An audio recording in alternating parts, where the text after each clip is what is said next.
like, oh, woo. Yes. Yeah, Sailor's Warbird's ridiculous. So,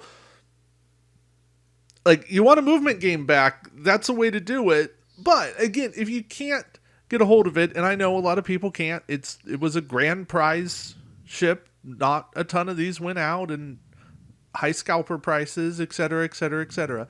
Don't don't go chasing $200 ships. That's not the purpose of anything here. Especially if the meta changes. Yeah. Don't buy a hood. My general rule of thumb is don't buy a ship for $40 unless you really, really want it. Uh, Yeah, that's why you buy a anything faction over pack with 40 is pushing it. that's why you buy a faction pack with 8 ships. That would be the Federation one, because I think none of the others technically come with 8. Okay, you're right. The Romulans got like 6. Yeah, I was a little disappointed it didn't have like 2 science vessels in there and 2 scimitars. Mind you, there Yeah. is no other cannon scimitar, but maybe Yeah, I like mean, the an scimitar. unfinished prototype would have Uh, been cool, like that cost like half the points and had like no shields or something. you I can't don't know. That's cloak. you can't cloak. maybe like the damage. Oh, that would have been crazy. What if they had as the second one? It's like the scimitar, and then one which represented the scimitar after the Enterprise had like crashed into it. That could have been So it fun. had like no shields, no cloak, but it had like a super high attack value to represent like it only had the Thaleron weapon. Just as almost like a novelty card. Hmm. It would have probably confused some newer players, but like a novelty like damaged scimitar card would be interesting. Could have been. Could Kind have of like been how very interesting. the ISS Defiant represents the Defiant when it was first made before all the fixes were made to it. So it's like, Yeah. it can burn out its engines, everything like that. How it's like, I love how they did that. How it's like, oh, this represents the same ship in a different period of time. But I get how it's not because it's a parallel world one. But like, you can still kind of pretend it. Like if you were playing a thematic game, which was like the first time the Defiant was used, it would be better to use the ISS Defiant card than the USS Defiant or Sao Paulo. Yeah. Anyway, so that's I guess our buyer's guide. Yeah. I think it Also, is. note for the buyer's guide, you can buy multiple copies of the Hakona because almost everything in it is generic, which is Hmm. something I wish more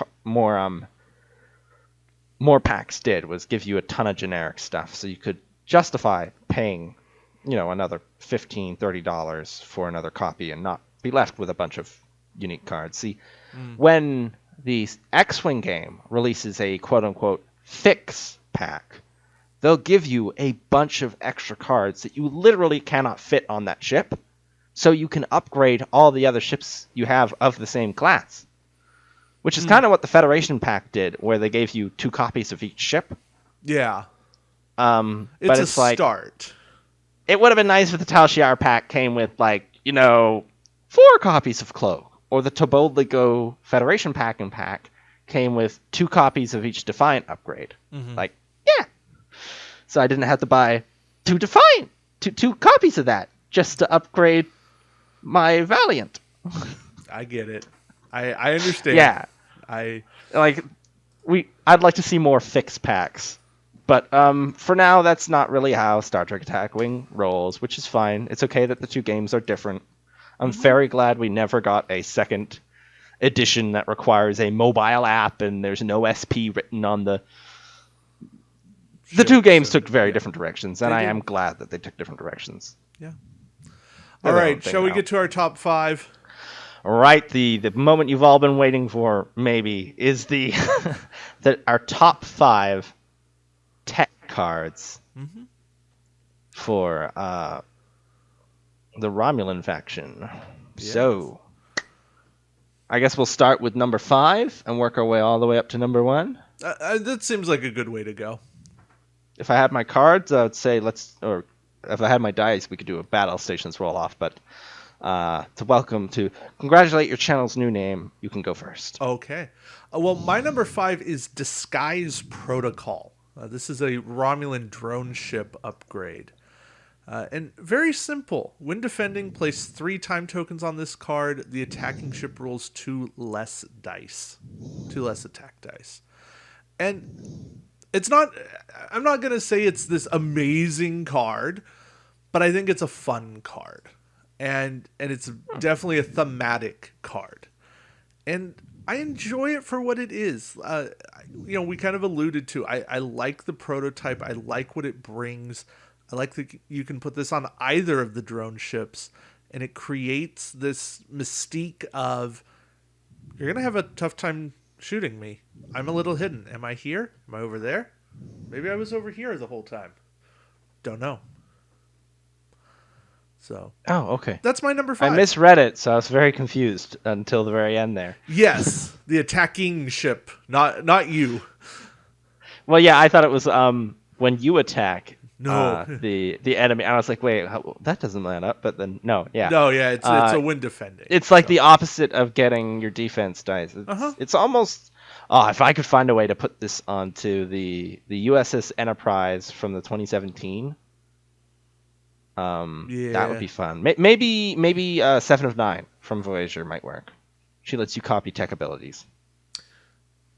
Perhaps, yes. I'd have to double check her card, and that's a lot of text to read. yes. Okay. My number 5, my 5th favorite tech, is one that's probably near the top for most people, but I almost never use it because it doesn't really match my personal playstyle, is Interface Generator. I get it. I mean, hey, I'm glad it's on your list. Just sorry it's down that low. Mm-hmm. Well, I mean, it's like I don't use counterattack and Interface Generator. The reason I don't put I feel like it would be easier for me to describe why I don't like it than to describe why I do. Sure. Because everyone knows why you like it. It literally is. It's the next best thing to cheat death. But to me, it's like I'm usually running it on a weak ship, something like a science vessel, and it's like, well, do I want to take an upgrade that gives me 1 or 2 evades essentially every turn? Or do I want an upgrade which is going to essentially be the equivalent of 1 or 2 evades once? So if you're using like a small ship that has high cloak, Interface Generator will save your butt. But if I can like boost my defense dice by 2, or put Hood Riker on my ship and like boost my defense dice and add defensive quality, if I can get a battle stations even beside a like Romulan scout ship, then it's going to be more useful than an Interface Generator. Now, this is something I do include, I think, on my Scimitar builds, because I really, really, really don't want to lose my Scimitar. Right. If you lose your Scimitar and you're playing by standard like point rules, where it's like you calculate how many points that have been thrown away. If you lose your Scimitar, you've lost the game. Typically, yeah. All right. But yeah, it's pretty. Unless you're a new player, you already know why this is a good card. It saves your butt. Mm-hmm. There's a reason why it was made to be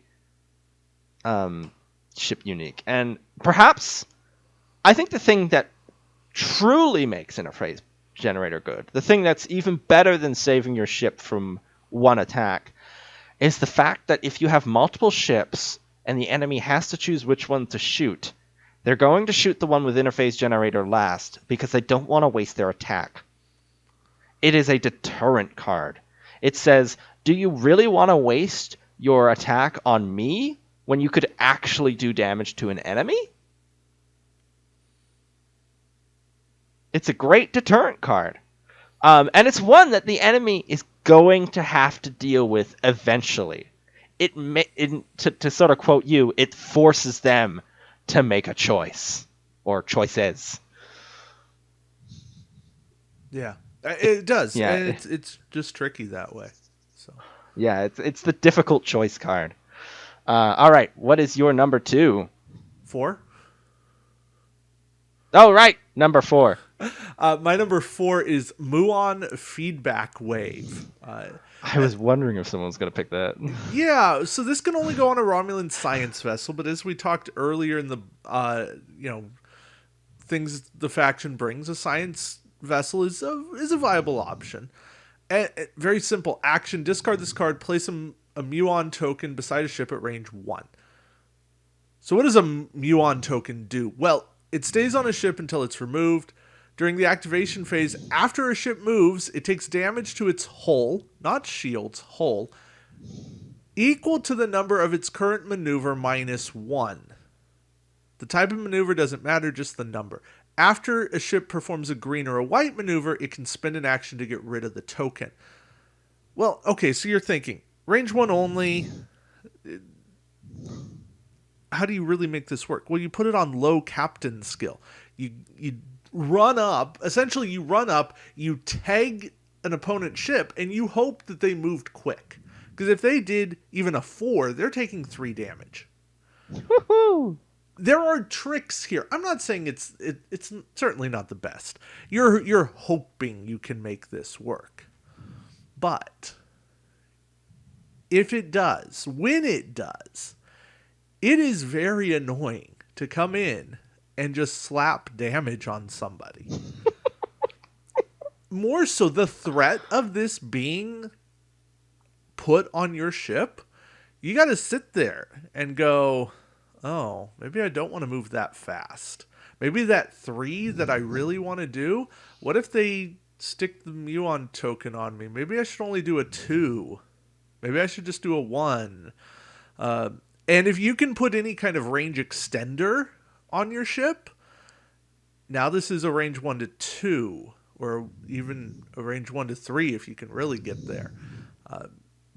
That opens up a lot more possibilities. So, again, not the most powerful of techs, but a fun card that I wanted to highlight because of some of these tricky shenanigans that the Romulans have. You know what this pairs well with? I'm trying to find the card. It's somewhere here. There's a Romulan card which lets your ship activate first. Oh, never mind. I got it backwards. There's Borcha, which makes you activate last. Never mind. Yeah. Bad combo. But yeah, throw him on a what is it? A low captain skill ship. The other part of this card that I like, I never really thought of it of the damage because I guess I never thought it through how much damage this could do, and it acting as a deterrent. But again, Romulans, I guess, are really themed around deterrence, which is kind of great. But the fact that once it's applied to an enemy ship, it's sort of like throwing a critical on them that they have to deal with. It's either deal with this critical, let it chew through your action economy, let it affect your movements, or you play with a handicap for the rest of the game. And if they were trying to close the distance to attack like a big ship, now they're having to either give up their actions or deal with all this nasty stuff. Like, yeah, it not only screws them over this turn, it screws them over at least one turn over. Mm-hmm. If they choose not to be majorly screwed over on the next turn, they're going to be a little bit screwed over on the next turn, and then majorly screwed over on another turn. Yeah. It's like a credit card. Use those responsibly. All right, what's your number 4? My number 4 is one of my all-time favorite cards, so much that I had to buy multiple copies. I love this one. Self-destruct sequence. Ooh, okay. It's not even the only self-destruct card in the Romulan faction. The self-destruct sequence is a 3-point tech. Action! Destroy your ship and target every ship within range 1 of your ship. Each target ship suffers 1 damage. No ship may be equipped with more than 1 self-destruct sequence upgrade. I love this for many reasons. Like thematic play, in friendly or just in like friendly games. If you know you're gonna die, it's fun to blow up your own ship, and then it's like, you can't even say that you were the one that killed me. I killed me. Hmm. Um, in if you're dealing with a like a Klingon swarm, fly it into the swarm and then blow yourself up. I made a build once. This was on Tabletop Simulator, so I was able to actually I didn't actually have to pay all the money, real world money, to get as many copies of this. But I made a build that was, I think, 9 Romulan science vessels, each equipped with self-destruct sequence, and I flew them across the board like torpedoes. They flew in a swarm, and then one of them would shoot out really fast because they've got a really nice dial. Fly right up to the enemies, and then detonate itself. And I won that battle by just basically launching what amounted to 9 dice torpedo attacks against my enemies. Area of attack torpedoes, because it's 6 dice, it's 6 points for the science vessel, 3 points for the self destruct sequence, and then kaboom. The other reason I like this card, and the original reason I actually bought it, was because the Cardassian Dreadnought torpedo didn't come with any sort of suicide attack, even though that's what the torpedo was. It was a torpedo that was designed to detonate itself over top of a planet, and for some reason, there was no weapon in that pack that let the ship blow itself up. So I actually went on to buy this specific card, equip it to a dreadnought, and in a thematic battle, blew up my entire dreadnought just to do 1 damage to an enemy.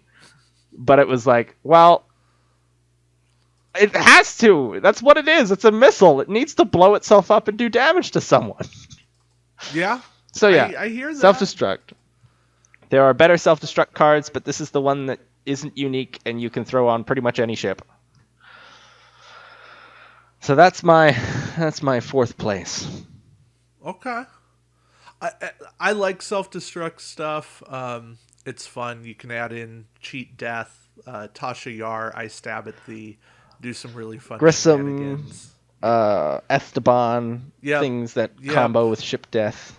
You can throw Wesley on there just to get rid of Wesley. Shut up, Wesley. I made a build for a friend, and it involved a Galaxy class that you were designed to self-destruct, and it had Wesley on it because he had a beef with that whole thing. But yes, let's see. What is your 3rd favorite Romulan pick? That is where interface generator slots in for me. Okay, Uh, now with your many years wisdom, please tell me why interface is the best. no, I mean, hey, it's third favorite. It doesn't that doesn't mean it's the best. It's a good card. It's a deterrent. It's basically okay. When I'm up against interface generator, I have to weigh how much do I actually want to use in my attacking of this ship. I know I have to get rid of the interface generator eventually, but do I want to use every bit of upgrade to make that happen? Because if I only sneak in, say it's on a scimitar, if I sneak in 2 or 3 damage, they're probably not likely to use their interface generator. But if I take that to 4 or 5, then they're going to use interface generator. So there's this delicate balancing act, and interface generator becomes this card. It's a looming threat, right? It's an attack cancellation, and attack cancellation is powerful. Um, but it is a choice that has to be made where you have to weigh as the player using it. Is this attack the one that I want to cancel? Is this the one that's going to kill me? But if I wait too long, then I don't even get to use it, because if I only have 1 hole left, I'm out of options. I'm dead anyways. So, but I do like interface in combination with anything that lets you heal, because then you're canceling taking the damage and then getting healed, and you're fine. You've essentially suffered nothing. So, What if we interface paired What if we is paired there. interface with that Mirror Universe card, which lets you pull a card back that you've discarded? Yeah, it could work. That gets expensive with time tokens, but Yeah, but I it's mean, look, I played in an era where people used to run double Riemann warbirds with double interface each, and oof. right, and that was just a pain. There's a reason we ban things like adaptive shield matrix or no shield adaptation. It's And at the it's end of the not day that we it don't was. like really bad It's not that that build things. was unkillable. It's just trying to put in four meaningful attacks and then more while you've got a Riemann warbird shooting back at you. That's what's tough. So, Hmm. anyways, I mean, interface was better before it was one per ship, of course. And now that it is, it's still a really good tech. It's a great tool for Romulans to have. But it's not the be all and end all of what they've got. Excuse me. Yep. All I right, you're knew number interface was three. going to be on your list. I figured it might be on number one for a lot of people, but makes me excited. I'm pretty sure I know what your top two are going to be. Mm, Um, this brings it to I guess my number three, the middle yes. ground for best Romulan tech for me is advanced cloaking, the old one. Okay. I did Just consider load it up. this.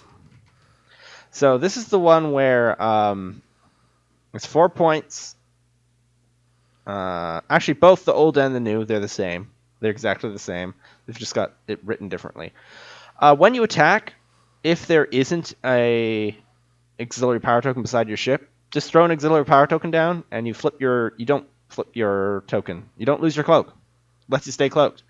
To me, this was superior to the advanced cloaking that the Klingons had, where they had to disable because that ate up your action and economy. Um, Hmm. this is not as good as like the modern like Blood Oath cloaking cards. They've got some great cloaking cards in there. Yeah. Namely, you just recloak. The advantage that advanced cloaking has over, let's say, Dahar Master, which just lets you cloak for free, is they still can't target lock you Yes. because you get to just keep cloaked. So you never fully show where you are, so you never get locked on. If you've got some way to remove auxiliary power tokens, then you're good. Now, Romulans have like one or two ways to remove auxiliary power tokens, and I don't think they're all that good. So really, it's you're going to be flying green. But with sensor echoes and your Valdors and D7s, flying green isn't going to hurt you that much. No. Like the Talon, flying green, you're good. Um, and I mean, you can always just take that auxiliary power token, or if push comes to shove, lose your cloak, but you'll still have this card for later. Um, so like, it's just, I love it. It's just keeps me cloaked. People I play with get frustrated when I run it. What more can I say? No, it's a hey, it's a very viable option. I I do like it. I didn't like it enough to put it on my list because I figured you would you would have it on there, and I wanted to highlight some weird stuff too. So Hmm. that's good. As long as you don't have that weird stasis field card, not the good stasis field, but the one with Garrick on it. Oh no, That thing that's horrible. I no, don't know why it exists. no, no. All right, I can't even remember its name. That's how bad of a card it was. I really struggled with the choice here between one and two, and I think it's just down to a lack of data. But my okay. number two is the new Romulan cloaking device because bank echoes are amazing. Adding cloak to a ship's action bar, any action bar you want, is amazing. It's pricey to go off faction, but it's there. It can be done. Uh, and it's cool. I really like what this is going to do. It's going to enable Romulans to to echo and to have a lot of unpredictability in their their maneuverings, their play styles. This is gonna change a lot of stuff up. So, projections of what it's going to do is great. I am confident enough to put it at my number 2 slot. And I will see it is definitely in contention to move up to number 1. I'm happy to say that that is also my number 2. Mm. Um, I think the only thing that holds it back is getting. You're going to need so many copies of it if you want it to do the absolute best. I would say you'd want at least 4 copies of this, but the pack only comes with 2. At least it that comes does hold with it 2. back. It's also one of the cheapest ways to just get cloak on any ship, because it used to be that the cheapest way to get a cloaking ability on a ship was to pay like 9 points for, I think, Kazon masking circuitry, and that didn't even have good action economy. No. Yeah, because it was a 4-point card, and then it was 4 points for a non-Kazon ship, and then it was +1 for a faction penalty, getting used to 9. And now you can do it for 6 points. No, 5 points. 5, yeah. Yeah, for 5 points, you can give pretty much any ship the ability to cloak. Hey, you want to cloak a Borg cube? Throw on your what is it? Borg shield matrix. Now you're rolling 7 green dice with a Borg cube. I mean, it's really only like 4 points stronger than a Daenerys at that point, but at least you got the high attack dice. I think It's the absurdity of it. I love my absurdity. And the nice but thing there's also is just you can bring to rule and once. I mean, she is unique, but she does let you bring a Romulan cloaking device for free. Yeah, essentially the ability instead of paying 5 points, you're now paying 3, and you get a bonus power. Yeah, because she costs 2 points and +1 for faction penalty. So it's cheaper. Really, it comes down to that movement, though. I think that movement is going to make the Romulans a force to be reckoned with. Even if you try to throw that onto Klingon builds, it's going to force your. To me, a lot hinges on whether or not people are going to be willing to pay the 5 points to throw that to upgrade each of their Klingon ships in a swarm. Because but in the end, that also reduces the viability of a swarm. So this card may have, the future will tell us this, but this card may have fixed the Klingon Burrell swarm problem. I don't think it fixes it. I think what it does is in a pipe dream it might, but I think it opens up different styles because it brings bigger viability to the bigger ships. Yeah. It also, to me, this is kind of almost a line. I think that bank cloaks are going to be so useful that it will almost create a first-generation cloak and a second-generation cloak mentality. It's like, are you running cloak? Oh, well, can you do bank cloaks? Yeah. And people might eventually stop kind of running regular cloaking ships if it's like, well, I mean, it's not as good as a bank cloak ship, so why even bother running it? Because funnily enough, back when I joined, there was a lot of that mentality of, if it's not as good as the best, why even bother using it? And I almost want to see that happen here, to the point where it kind of, puts the Klingon Burrells onto the back burner. I'm so tired of them. Someone actually brought a Klingon Burrell swarm to my home game, and they were like, "Well, there's a bird of prey and a what are they called? The bigger ones. They're basically bigger Burrells. In here, so it's not technically a Burrell swarm." And I'm like, it still counts. How dare you bring this to my kitchen table? Yeah. But yeah, all in all, great card. I think it's going to shake the meta up. At the very least, it's going to make the Romulans considerably better, which is what it was supposed to do. Yeah. Which is important. Okay, so I'm going to guess that our number ones are the same. Although maybe Yeah, not. I'm guessing cloaked mines. Yeah, cloaked mines. And I think we Woo! spent enough time talking about them. They control the battlefield when you're not there. They do stuff, and okay. It's not that cloaked mines are impossible to overcome. Really, the best strategy is fly straight through them. Take your one shot, your 3 dice of damage that's unmodified. It might be 3 hits. It might be 3 blanks. It's 50-50 on the dice. You're going to take 1.5 damage on average. You put up with that, and you just live with it. You move on, and you'd have your battles somewhere else. Mm-hmm. That's the way To you me, overcome cloaked mines. But the threat that cloaked mines place just are too much to ignore. They are the best tool that has been proven for Romulans. I'm not yeah, going to say they're the absolute best tool. I think cloaking device again has that potential, but cloaked I feel mines, like that's where they're at. Plus, they do damage at range 1 to 2. That's ridiculous. It's 8 inches around the board, or for you metric people, it's something like.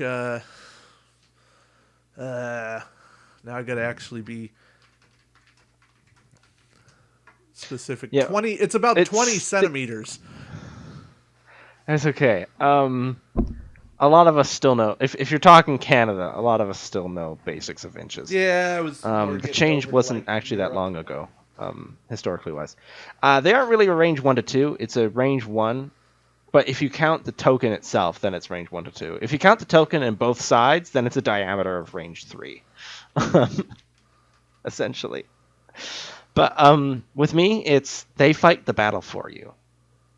If someone is like, if you throw down enough of them, they're fighting the battle for you. But if you want, I think I Yeah, should tell people how to kind of counter cloaked mines. sure. Is to close the distance fast and scatter your ships, because eventually the enemy might get put into a position where they can't meet the criteria to actually deploy their minefield, because they can't deploy it within range 2 of an enemy ship. They might be forced to deploy it in the corner of the board where it can't do anything. So if you do end up fighting against cloaked mines, scatter your ships and close the distance. Surround the ship that has the cloaked mines, and they won't be able to place them. The last thing you want to do is bide your time and fly slowly, putting points into your Borg, whatever that card is. You know the one. Like, don't bide your time when you're fighting cloaked mines. Right, You have to. that's the best thing. You need to not give your opponent time to set up. Yeah, and if your opponent has now, if your opponent's running cloaked mines and an interface generator, that brings an interesting conundrum, because you're going to have to kill that ship before it can lay those mines, which means you're going to have to be dealing with an interface generator. Yeah, But yeah, if the Tal Shiar pack really wanted to be a true Romulan fix, it should have come with 4 copies of the new cloaking device, and at least 2 copies of cloaked mines. That would have been the ultimate Romulan starter set. Hey, whoever's making an alliance, Josh Dirksen. I think that's who's making it, right? yes. Uh, for the Romulan one, include some mines. Include more cloaked mines. Ugh. That would actually probably break the game entirely, but Yeah, probably. maybe cloaked mines that have the caveat that they don't work on Jem'Hadar ships, because... Oh, actually, that might be thematic. No, wait, no. Cloaked mines were literally made to kill Jem'Hadar ships. What am I talking about? Yes, they were. But if they have like a cloaked mine that's like, it does half damage to Dominion ships, full damage to other ships, no damage to Romulan ships, maybe you could stick it into the Alliance game, and it wouldn't completely destroy the Alliance game. And it would definitely guarantee more sales, because everyone likes cloaked mines except for everyone who has to play against them. Everyone loves And cloaked that, mines. Everyone hates cloaked mines. yes, and I think that does it for our main topics. Is there anything we need to say in closing about Romulans? Well, they're a lot better than they used to be. Mm-hmm. They've been one of the weakest of the top three of the original three. I'd say they're the weakest of the original three, Yeah. but they aren't the weakest of the main ones. Nope. They just didn't have. They had plenty of strategies, but they didn't have variety in how they could implement their strategies. Now, hopefully, there's some variety. Hopefully. Thank Well, thank you all for tuning in. yeah. Thank you. Hopefully, in our 2 hours of madness, you gained something from all of this. That's always our hope. All right. Well, we'll see you again sometime for another episode. Hopefully, not 6 months down the line. We've all been through a lot. Yeah. And we're all glad to be back. Absolutely. Um, And hey, leave a comment. Let us know what faction you would like us to talk about next. woohoo! All right. Thank you all. Bye bye. Bye.